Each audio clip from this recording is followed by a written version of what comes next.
Bonjour, aujourd'hui nous allons étudier le chapitre mécanique qui se situe dans ce cours de physique mathématique. Donc ça va être précisément le chapitre 19.2, cas de la mécanique dans l'étude des lois de la mécanique classique d'après Hamilton. Alors nous allons parler de la mécanique. Ce que l'on appelle mécanique, la théorie de la mécanique en physique ou mécanique classique, il s'agit au départ de la théorie de Newton en 1685, qui a ensuite été reformulée de façon équivalente par Lagrange, un siècle plus tard, et ensuite par Hamilton. Et donc de façon géométrique, on peut dire que la théorie de Newton se passe dans l'espace ambiant, l'espace que l'on connaît, l'espace de configuration, autrement dit sur la variété M. Lagrange a reformulé cette théorie sur l'espace tangent et Hamilton sur l'espace cotangent. Vous voyez le temps qu'il a fallu pour trouver ces formulations équivalentes et finalement la formulation de Hamilton est la plus naturelle d'un point de vue géométrique et donc il s'agit de ce qu'on appelle la formulation moderne. Donc la théorie de la mécanique classique concerne le mouvement d'objets soumis à des forces. Ces objets peuvent être de nature diverse. Dans des modèles très simples, il s'agit de points. On parle alors de la mécanique du point, c'est-à-dire que ces objets sont assimilés à des points, comme une planète dans l'univers autour d'une étoile, et la planète, on l'assimile à un point. Il peut s'agir sinon d'objets solides. On parle alors de la mécanique du solide. Par exemple, le mouvement d'une planète, mais on tient compte de sa forme et donc de l'évolution de sa forme et de son orientation. Il peut s'agir d'objets fluides comme des gaz ou des liquides, on parle alors de mécanique des fluides, ou de façon encore d'une autre nature, du champ électromagnétique. Toutes ces descriptions font partie de ce qu'on appelle la mécanique classique. Donc là, dans ce paragraphe, on va s'intéresser seulement à la mécanique du point. Dans des chapitres suivants, on parlera de ces autres théories. Donc, en physique, la variété est l'espace ambiant. Donc, avec trois coordonnées x1, x2, x3, il s'agit de l'espace R3. Donc, M sera égal à R3 dans ce paragraphe. Et les axes de coordonnées sont supposés fixes par rapport aux étoiles qui nous environnent, aux galaxies qui nous environnent. On parle alors du référentiel cosmique. Et dans cet espace R3, on pose la métrique euclidienne que l'on a vue précédemment. Voilà, donc cela définit la variété M qui est R3 euclidienne. Maintenant, on suppose donner sur cette variété M une fonction à valeur réelle que l'on appelle U et qui s'appelle énergie potentielle. Et pour formuler la mécanique du point, on considère un objet ponctuel de masse M strictement positive. Donc M est une constante donnée. Et à un instant donné t, la position du point est appelée x de t, ce sera un point sur la variété M, sur R3. L'espace cotangent de R3, c'est R3 croix R3, et on notera x xi, un point de l'espace cotangent. Autrement dit, x appartient à R3, et xi est un vecteur cotangent qui a trois composantes aussi, qui est donc dans R3. Donc cet espace cotangent est aussi appelé espace des phases. Et sur l'espace cotangent, on définit en mécanique la fonction suivante appelée fonction de Hamilton ou énergie. Donc c'est la fonction sur R3 croix R3 qui est égale à module de xi, disons norme de xi au carré pour la métrique G, la métrique euclidienne, divisé par 2m.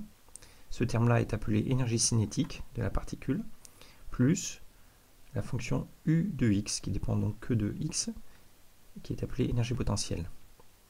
Donc de façon précise, avec les coordonnées sur R3 croix R3, c'est 1 sur 2m fois La norme carrée de xi, c'est donc la somme des composantes au carré de xi, plus la fonction u de x, donc u de x1, x2, x3. Et on rappelle, on a vu ça dans la section précédente, qu'à partir d'une fonction sur le cotangent et de la forme symplectique grand oméga qui induit un isomorphisme oméga tilde entre le tangent du cotangent et le cotangent du cotangent, et bien en prenant la différentielle de cette fonction et l'image réciproque par oméga tilde, on obtient un champ de vitesse sur l'espace cotangent. Ce champ de vitesse détermine donc par intégration un flot sur l'espace des phases et on appelle ça le mouvement, ce sera les trajectoires de la particule. Donc ces équations qui donnent le champ de vitesse s'appellent les équations de Hamilton. On a vu ça dans la section précédente. Et déterminent donc sur l'espace cotangent, autrement dit sur l'espace de phase, des trajectoires x de t, xi de t. Ce sont les trajectoires de la particule. Alors comme m est égal à R3, ce sont les coordonnées qu'on a choisies, les coordonnées cartésiennes, et bien x de t a trois composantes x1, x2, x3, dépendant du temps, et xi de t, qu'on appelle coordonnées duales, a aussi trois composantes xi1, xi2, xi3 qui dépendent du temps. Alors tout ça, on a utilisé la formulation de la géométrie différentielle pour écrire tout ça, mais dans le cas présent de la mécanique sur R3, tout ça s'écrit de façon très simple, et en fait on remonte l'histoire à contre-courant, et on retrouve les équations que va formuler Newton en 1685. Donc proposition suivante, c'est que ces équations de mouvement de Hamilton, en fait, s'écrivent précisément lorsqu'on considère cette fonction d'énergie H particulière, qui étant énergie cinétique plus énergie potentielle. Les équations de mouvement s'écrivent sous la forme suivante, qu'on appelle loi de Newton. M fois la dérivée seconde de chaque composante de position par rapport au temps est égale à la force, et Fj, c'est moins la dérivée partielle de U, la fonction U, par rapport à Xj, pour chaque composante. Donc autrement dit, m fois la dérivée seconde de la position, qu'on appelle donc l'accélération, m fois l'accélération est égal à la force. Et la force, c'est donc un vecteur tangent en chaque point de l'espace, donc c'est un champ de vecteurs, qu'on appelle champ de force, qui, et d'après cette écriture, est égal à moins gradient de la fonction U. Et, par ailleurs, la composante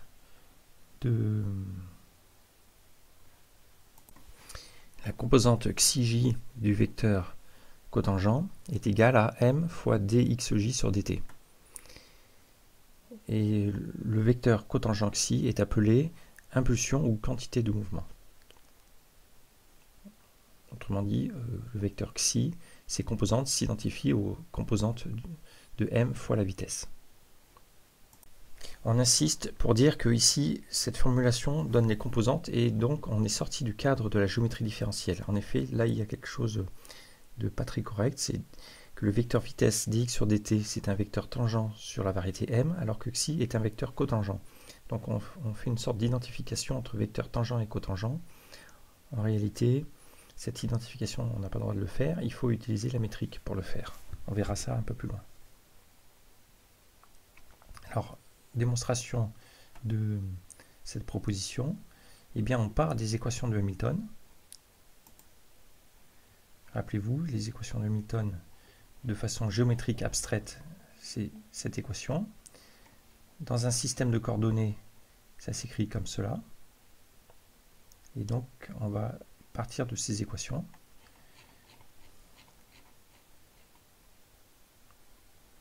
Voilà, donc la dérivée temporelle de xj, c'est dh sur dxij. Mais dans le cas présent, la dérivée dh sur dxij, d'après cette équation, c'est 1 sur m fois xij. Et la dérivée temporelle de xij par rapport au temps, c'est moins dh sur dxj. Et dans le cas présent, le hamiltonien dépend de x que par cette fonction, donc c'est moins la dérivée partielle de u par rapport à xj. Et c'est par définition ce qu'on appelle la composante fj de la force. Donc, on a deux équations du premier ordre, mais si on dérive par rapport au temps la première équation, donc on considère la dérivée seconde de xj par rapport au temps, ça nous donne 1 sur m, la dérivée temporelle, la dérivée par rapport au temps de xj, qui d'après cette deuxième équation est égale à fj. Donc ça nous fait accélération égale 1 sur m f, qui n'est rien d'autre que la loi de Newton. Et donc on a obtenu, voilà, on a démontré cette équation-là, la loi de Newton, et la première équation de Hamilton, ici, nous dit que xj, c'est m fois la vitesse. Donc ça nous donne cette expression sur la quantité de mouvement. Voilà, la preuve est terminée. Donc une petite remarque, c'est que historiquement, Newton a en quelque sorte découvert les lois de la mécanique en écrivant cette équation avec un champ qui fait intervenir un champ de force et l'accélération. Donc cette équation, en quelque sorte, utilise seulement l'espace de configuration R3, la variété M. Mais vous voyez, il y a quelque chose de très particulier, c'est que le champ de force en mécanique, en fait, n'est pas n'importe quel champ de vecteur, c'est moins le gradient d'une fonction. On peut se poser la question, est-ce que tout champ de vecteur s'écrit comme moins le gradient d'une fonction? La réponse est non. Sur R3, lorsqu'un champ de vecteur f est égal à moins le gradient d'une fonction, ou disons plus le gradient de moins la fonction, on dit que c'est un champ de force conservatif en physique, et une condition nécessaire et suffisante sur l'espace R3 est que le rotationnel de ce champ de vecteur est égal à 0. On verra cela un peu plus loin. Voilà, donc les champs de force qui interviennent en physique sont des champs de vecteurs très particuliers. Donc il est plus correct, il est mieux, plus correct de formuler maintenant la mécanique avec la fonction énergie. Pas avec un champ de force, mais avec l'énergie potentielle. Une autre remarque, on pourrait se dire, mais les lois de Newton, c'est quand même beaucoup plus simple. Alors c'est vrai, et en effet, c'est ce qui a été découvert en premier historiquement. Alors que la formulation de Hamilton est beaucoup plus abstraite. Il s'agit en effet d'un champ de tenseur antisymétrique sur l'espace cotangent, etc. Le fait que ce soit plus abstrait, ça explique que ça a été découvert beaucoup plus tard. Mais on verra, puisque l'histoire n'est pas terminée, que ça révèle la nature plus profonde des phénomènes physiques.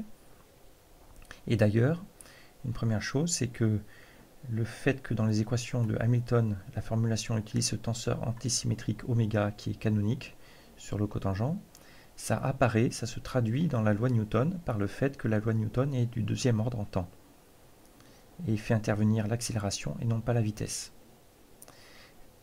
En effet, lorsqu'on regarde la dérivation ici, vous voyez, le fait qu'il y ait la forme antisymétrique, ça explique que les équations de Hamilton sont croisées, on l'avait déjà dit.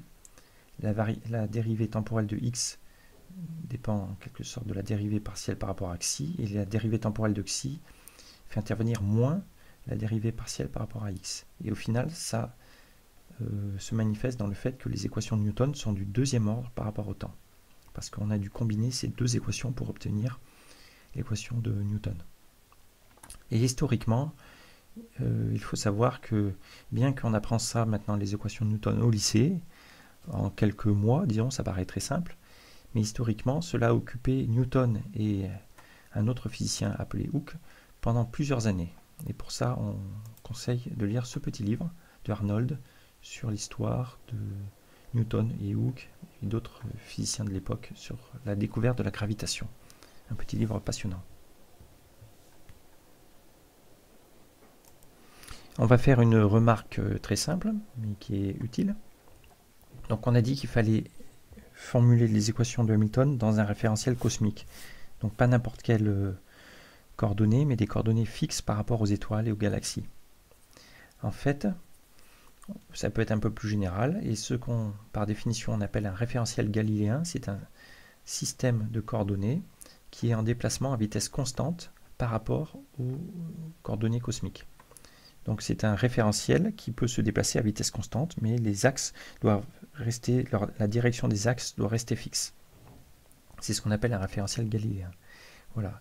Et donc la proposition très simple, c'est plutôt une remarque, c'est que dans un référentiel galiléen, les équations de mouvement de Newton gardent leur même forme. Donc voilà, m fois l'accélération égale la force.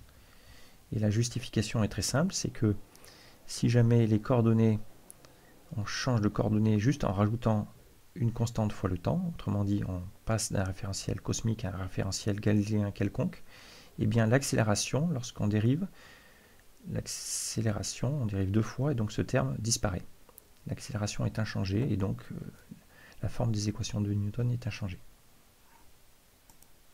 Une autre remarque, c'est que par exemple si on étudie un objet qui tombe à la surface de la Terre, eh bien le référentiel qu'on utilise, qu'on appelle le référentiel local à la surface de la Terre, n'est pas un référentiel ni galiléen ni cosmique, parce que la Terre tourne sur elle-même et elle tourne autour du Soleil. Mais ces mouvements de rotation sont assez lents, elle tourne sur elle-même en une journée, donc si on étudie la chute d'un objet qui se passe en quelques secondes, on peut négliger cette rotation et on va penser pendant un court instant que le référentiel terrestre est galiléen. De même, si on étudie par exemple la rotation de la Terre sur quelques heures, elle est en rotation autour du Soleil, mais on peut en première approximation penser qu'elle est en mouvement à vitesse constante dans l'univers, et donc que la Terre, le référentiel terrestre, est un référentiel galiléen. Voilà, donc on fait toujours comme ça des approximations en physique pour travailler dans des référentiels qu'on assimile à des référentiels galiléens. Alors, voici quelques exemples importants à bien connaître. Le premier exemple est ce qu'on appelle le problème à deux corps qui a motivé l'étude de Newton. C'est justement le mouvement de la Terre autour du Soleil et plus généralement des planètes autour du Soleil. Donc dans cette description, la Terre ou n'importe quelle planète est assimilée à un point dans l'espace R3 et le Soleil est à l'origine de l'espace R3, donc à la coordonnée 0, 0. Et la Terre est à des coordonnées qu'on appelle x de t.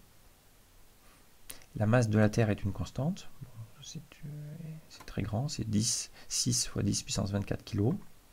Et voici un schéma, donc le Soleil ici est à l'origine, et la Terre est quelque part au point X.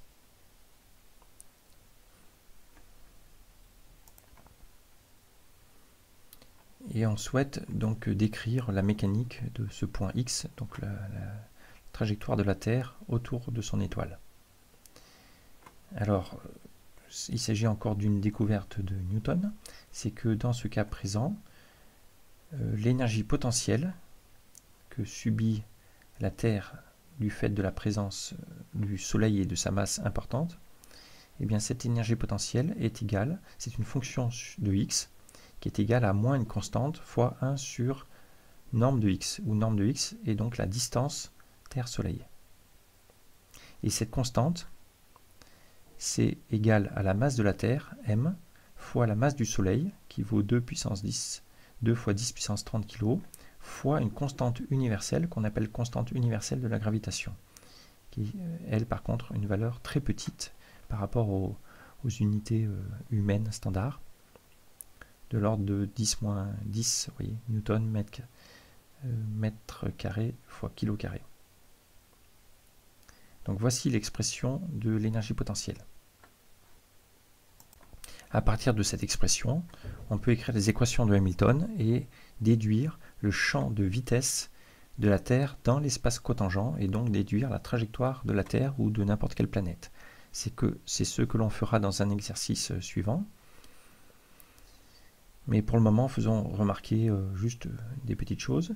C'est que si on veut écrire les équations de Newton, eh bien le champ de force est égal à moins gradient de cette fonction U. Et c'est donc, cette fonction U, c'est moins c fois 1 sur la distance. Eh bien le gradient, c'est moins c fois le vecteur petit u unitaire. Donc le vecteur u unitaire, c'est le vecteur x divisé par sa norme, donc c'est un vecteur unitaire, vous voyez, pointé du Soleil vers la Terre, un vecteur donc de norme 1, de longueur 1, divisé par la distance x au carré. Donc on va justifier ce dernier calcul, mais juste avant, ça montre que le champ de force, c'est un champ qui décroît comme 1 sur le carré de la distance entre la planète et son étoile. Donc c'est la loi de Newton très célèbre. Alors justifions ce dernier calcul. Eh bien, si on prend cette fonction u, son gradient en coordonnées cartésiennes et à cause de la métrique euclidienne, c'est donc moins c fois les dérivées partielles de cette fonction 1 sur x par rapport aux coordonnées x1, x2, x3. Donc il faut calculer cette dérivée partielle, la dérivée partielle de 1 sur la norme de x par rapport à x1, x2 ou x3. Donc la norme de x, c'est c'est racine carrée de x1 carré plus x2 carré plus x3 carré. Si on dérive, vous voyez, alors le calcul est standard, ça nous fait moins 1 demi fois la dérivée par exemple de xj carré, donc c'est 2xj, divisé par cette fonction puissance 3 demi. Voilà. Donc les deux s'éliminent, il reste le signe moins. Et puis on peut extraire ici la somme des carrés puissance 1 demi pour ici faire apparaître la norme de x. Et donc ici ça nous fait apparaître, pardon, il y a une petite erreur, ça nous fait apparaître la composante uj du vecteur unitaire u. Et avec le signe moins, et ici en dessous la norme de x au carré. Voilà, donc on a justifié cette dernière expression.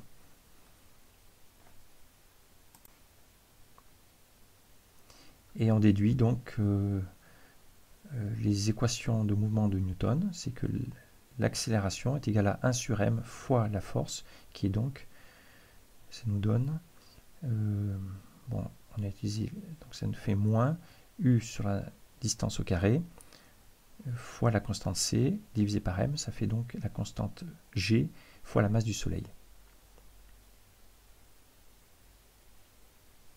Et bon, ça c'est les équations donc, de Newton. Pour trouver la trajectoire de la Terre, il faut intégrer ces équations de mouvement. Alors c'est faisable, c'est déjà remarquable que ce soit faisable, mais c'est pas très simple. On le fera dans un exercice suivant. Et on obtient que les trajectoires sont des ellipses, en général, ou des hyperboles ou des paraboles dont le Soleil est un des foyers. Voilà, historiquement, bien sûr, ça s'est pas passé comme ça. Là, notre description, en fait, c'est la description moderne de la loi de la gravitation, mais historiquement, d'abord, il y a eu l'observation du mouvement des planètes dans le ciel, ensuite, comprendre que la Terre était une planète parmi d'autres, tourner sur elle-même et tourner autour du Soleil. Ensuite, Kepler et beaucoup de gens avant lui ont vraiment tabulé par des observations la position des planètes. Kepler a observé que les planètes se situaient sur des trajectoires elliptiques et finalement c'est Newton qui a trouvé l'équation de mouvement et résout cette équation qui prédit et qui permet de comprendre ce mouvement sur des ellipses. Voilà, là j'ai rajouté quelques liens. En cliquant sur ces liens, vous pourrez lire l'histoire de ces savants sur Wikipédia.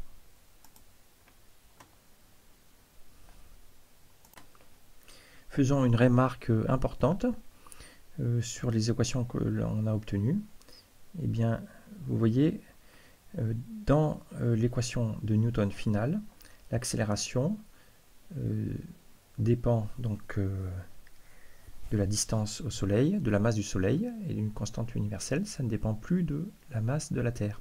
La masse de la Terre a disparu et donc la raison est que dans l'équation initiale, ici, vous voyez, dans l'équation de Newton, il y a d'un côté m fois l'accélération, où m est la masse de la Terre, et de l'autre côté la force. Et dans la force, d'après l'expression de l'énergie potentielle, et donc d'après l'expression de Newton, il apparaît aussi la masse de la Terre. Et donc la masse de la Terre disparaît, se simplifie dans l'équation finale. Voilà, et ça signifie précisément que si à la place de la Terre, on mettait n'importe quel objet, comme une poussière ou un marteau, une plume, eh bien elle aurait, et qu'on a enlevé la Terre bien sûr, eh bien cette particule ou cet objet aurait la même trajectoire que la Terre. Donc elle ferait le tour du Soleil en 1 an. On appelle cette propriété étonnante le principe d'équivalence.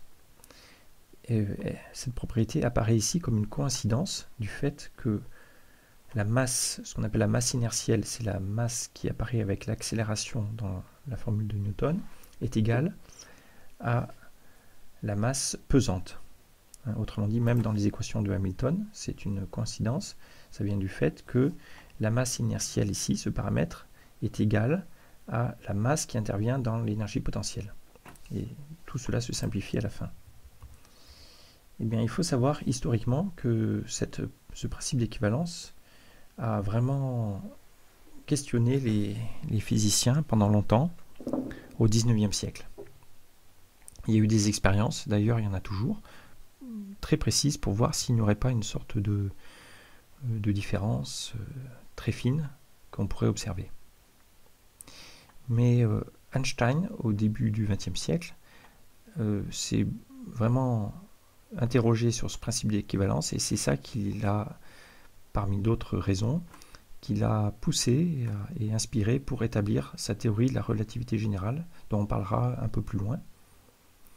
Et dans cette théorie, finalement, ça n'apparaît plus comme une coïncidence, ça apparaît vraiment de façon naturelle, le fait que n'importe quel objet, quelle que soit sa nature, a la même trajectoire dans un champ de force gravitationnelle. Une autre remarque que l'on peut faire, c'est que là on parle donc de l'énergie potentielle d'une planète autour d'une étoile, ou en fait de n'importe quel objet massique autour d'un autre objet massique dans l'univers. L'énergie potentielle, c'est toujours, il faut retenir ça, moins cette constante, qui est le produit des masses fois g, divisé par la distance qui sépare les deux objets.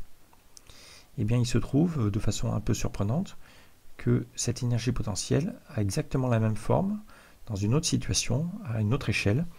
Il s'agit des particules chargées, donc dans les atomes. Par exemple, si on considère un électron près d'un proton, un électron a une masse très faible, cette fois-ci, petit m, et il subit de la part du proton, qui est le noyau de l'atome atomique, une énergie potentielle qui a exactement la même forme, moins une constante divisée par la distance qui sépare l'électron du proton. Cette constante, cette fois-ci, est autre chose, c'est une constante universelle qu'on appelle la constante de Coulomb, vous voyez, qui est, elle, assez forte, fois Q carré, qui est l'unité de charge. On rappelle que la charge de l'électron, c'est moins Q, la charge de proton, c'est plus Q. Voilà. Donc on pourrait dire, si jamais l'électron était une particule ponctuelle, et le proton aussi, et que par conséquent, vu que c'est la même équation que celle des planètes, et bien que l'électron est en orbite autour du proton sur des trajectoires qui sont des ellipses. Et le proton, le noyau, est un foyer de cette ellipse. Donc cette conclusion est correcte, mis à part du fait que, à cette échelle, les objets ne sont plus vraiment ponctuels. En tout cas, il faut une autre théorie que la mécanique classique pour les décrire. Il faut ce qu'on appelle la théorie quantique. On verra ça dans un chapitre ultérieur. On termine ce paragraphe avec un exercice. Donc un exercice très simple, hein, histoire de retomber sur Terre en quelque sorte et de montrer une application simple et concrète de ce qu'on vient de voir. Donc à la surface de la Terre, notre espace de configuration CR3, on peut se déplacer horizontalement dans les coordonnées x1, x2 et verticalement avec la coordonnée x3. Eh bien, à la surface de la Terre, l'énergie de potentiel de pesanteur, c'est une fonction qui dépend seulement de x3, de l'altitude. C'est une constante, mg fois x3, où m est la masse de l'objet étudié. Et g, c'est ce qu'on appelle la constante de pesanteur, 9,81 mètres par seconde carrée. Première question, à partir de cette énergie potentielle de pesanteur, exprimez le champ de force. Alors voici la réponse. Donc lorsqu'on a l'énergie potentielle, mgx3 comme fonction de x, de façon générale on a vu que la force c'était moins gradient de la fonction énergie potentielle. Dans le cas présent on appelle cette force le poids. Et comme voilà, le gradient en coordonnées cartésiennes, c'est moins dérivée partielle de U par rapport aux coordonnées, et bien cette force, comme U dépend que de x3, cette force a des composantes nulles horizontales, F1 et F2 sont nulles, et F3 c'est donc moins dérivée de U par rapport à x3, ça nous fait moins mg. On appelle ça la force de pesanteur, c'est une force dirigée vers le bas et proportionnelle à la masse de l'objet. Deuxième question, à partir de l'expression de la force et de la loi de Newton, résoudre les équations de mouvement étant donné une position initiale de l'objet et une vitesse initiale. Voici la réponse. Les équations de mouvement de Newton, c'est m fois l'accélération, donc dérivée seconde par rapport au temps de xj égale la force. Et donc pour la composante verticale x3, ça nous donne nm fois la dérivée deuxième de x3 égale moins mg, qu'on vient de calculer, parce que f3 c'est moins mg. La masse m se simplifie dans cette équation, il reste que la dérivée seconde de x3 c'est moins g, et la solution, il faut intégrer deux fois, la solution est très simple, c'est x3 égale une constante qui est en fait une constante, plus une constante fois t, moins 1/2 de gt carré. Vous vérifiez que si vous dérivez deux fois cette équation par rapport au temps, vous allez obtenir moins g. Et ces constantes, on les trouve de la façon suivante, en disant que lorsque t égale 0, le terme ici s'annule, et donc ça nous fait x3, cette constante ici, c'est x3 à l'instant 0. Et ensuite, on dérive une fois par rapport au temps, pour observer que ici, la constante fois le temps, c'est la vitesse à l'instant initial. Et de la même façon, pour les autres composantes, la force étant nulle, on obtient que xj de t, c'est xj de 0, la position initiale, plus vj de 0, la vitesse initiale, fois t. Question suivante. On va essayer d'expliquer pourquoi l'énergie potentielle, c'est mgx3 à la surface de la Terre, sachant que, d'après Newton, la Terre a une masse donnée, son rayon grand R vaut 6371 km à peu près, et que de façon générale, l'énergie potentielle en un point de l'espace, venant du fait de l'attraction terrestre, c'est moins la constante universelle G fois la masse de la Terre fois la masse de l'objet divisé par la distance qui sépare l'objet au centre de la Terre. Il faut retrouver, la question c'est de retrouver l'expression de l'énergie potentielle mgx3 à partir de cette expression générale. Et bien, donc on part de cette expression générale ici, et on considère un point à la surface de la Terre. Donc pour simplifier, ce point, on prend l'axe x3 partant de l'origine de la Terre vers, selon un rayon, donc un point à la surface de la Terre a comme coordonnée 0, 0, grand R. Et on part de cette expression et on fait un développement de Taylor pour calculer l'énergie potentielle au point x0 à la surface de la Terre plus x3 donné, sachant que x3 on le suppose très petit, c'est une petite variation de hauteur. Donc au premier ordre, après la formule de Taylor, x3 étant petit, ça fait u à la surface de la Terre plus x3 fois la dérivée de u par rapport à x3, plus des termes négligeables. Donc ça nous fait cette constante. Et ici, lorsqu'on va dériver par rapport à x3, il se trouve que x3 c'est juste ici, donc il y a les constantes qui sortent, ça fait moins g masse de la Terre fois la masse de l'objet, fois la dérivée de 1 sur module de x par rapport à x3, fois ce x3 qu'on n'oublie pas. Or, on a déjà calculé cette dérivée partielle dans un calcul précédent, juste au-dessus, vous voyez, on avait vu que la dérivée partielle de 1 sur module du x par rapport à une composante, c'est cette expression-là. Donc l'on reprend, ça nous fait, donc les moins s'en vont, ça fait plus g, m masse de la Terre, masse de l'objet, fois, donc c'est l'expression précédente, rayon de la Terre divisé par le rayon carré puissance 3,5 fois x3. Ça se simplifie un petit peu, et donc on voit que c'est bien une constante fois x3 qui apparaît, enfin la masse de l'objet fois une constante fois x3, où cette constante, qu'on appelle petit g, c'est donc grand G fois la masse de la Terre, fois, donc vous voyez R2 puissance 3,5 ça fait R3, et R sur R3 ça fait 1 sur R2, voilà, ça nous fait cette expression. Application numérique, on connaît grand G, la masse de la Terre, le rayon de la Terre, et on trouve 9,8 newtons par kilogramme. c'est bien la valeur observée, mesurée à la surface de la Terre. Dernière question, c'est que d'après ce calcul, d'après la loi de Newton, eh bien, la force devrait, disons la constante petit g, ici, vous voyez, doit diminuer avec l'altitude. Donc lorsqu'on s'élève en haut d'une montagne, de combien diminue petit g?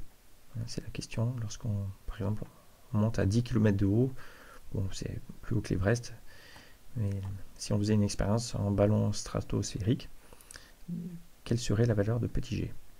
Donc voici la réponse. D'après cette expression, donc petit g diminue avec R2, et bien tout simplement, on regarde la différence de petit g lorsqu'on augmente d'une altitude petit h. Donc c'est g à l'altitude, à la distance r plus petit h du centre de la Terre, moins g à la surface de la Terre, g de r. Et donc avec la formule de Taylor, c'est h fois la dérivée de g par rapport à grand R. Et on fait le calcul, on trouve une diminution de 0,03 newton par kilogramme. Alors c'est très faible, mais déjà Galilée en son temps avait fait des expériences en haut d'une colline, je crois en Corse ou en Sardaigne, et observé que, sachant, il avait étudié le pendule pesant, et sachant que la période du pendule augmente lorsque G diminue, eh bien il avait observé comment la période d'un pendule augmentait au sommet d'une montagne par rapport au même pendule au niveau de la mer. Et voilà, donc il avait déjà confirmé ce calcul en son temps.